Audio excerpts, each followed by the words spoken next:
Brandon and Brady, back again with the Kabuki Strength team in the Kabuki Strength Lab. And today, we're going to talk about some of the nuance behind the concept of rooting and what we're trying to accomplish with that. So for some of you, maybe you aren't familiar with what we like to refer to as rooting or creating a strong connection through the ground with our feet. What that entails is keeping all 3 points of contact through our foot and having a solid base right in the middle of our foot to transmute force through the rest of our body in any loaded movement. Doesn't matter if we're squatting, it doesn't matter if we're pressing, even bench pressing, doesn't matter if we're jumping.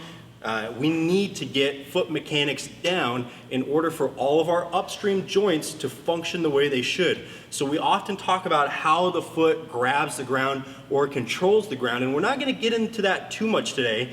We do have a handful of videos on kabuki.ms that are going to demonstrate this, but today we're going to talk about how does the ankle function when it relates to rooting or the connection through the ground. So we'll often talk about the differences between pronation of the foot and supination and how to correct that through rooting drills, but ultimately what we're trying to get to is proper ankle function. All right, so it's very important that we understand that the ankle needs to track over the entire foot.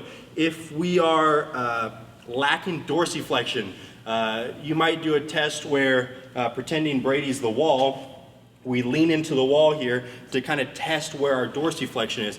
However, that's a very easy cheat, and I'm going to show you how. Okay, so proper ankle function is going to be stacking the ankle over the foot and then dorsiflexion. A very easy way to get around this is to go slight collapse and then continue to translate in. So I don't know if you can see that, but it's very subtle. Okay, so proper ankle function is going to be tracking directly over the foot. If we happen to have some faults in our movement, maybe our dorsiflexion is lacking, maybe our hip function is causing some of that, whatever the reason, we need to be very aware of this collapse inward because of the effect that's going to have on all upstream joints. We're likely going to run into some adductor issues in the deadlift, even in the squat.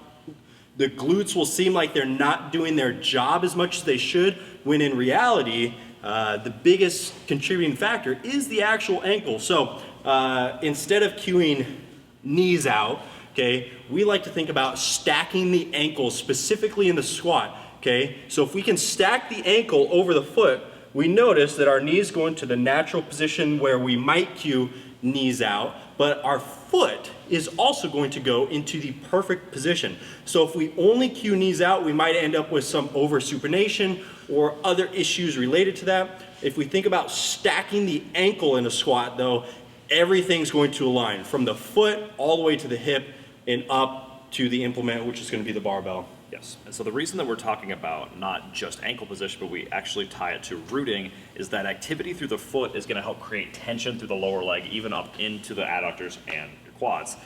And being active through there is going to help control that, whereas if you just try to stack your ankles and be loose, you're still not getting that tension through your legs. The other thing, I saw somebody describe this once as, oh, that's just ankle supination.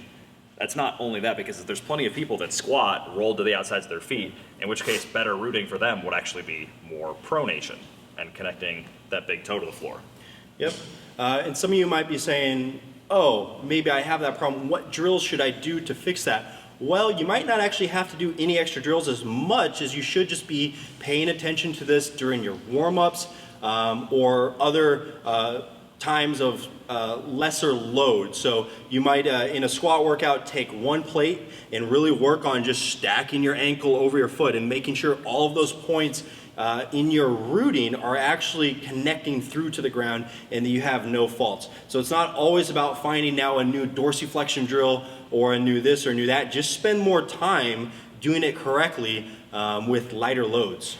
Yeah, and in that same vein, to tie this back to squatting, like Brandon was talking about, a lot of the time people's strategy for working their way around inadequate dorsiflexion or just bad foot mechanics is that they collapse in. And you'll see that in the bottom of a lot of people's squats, where they come in and at the bottom they collapse in their ankles, and you can see the internal rotation that happens.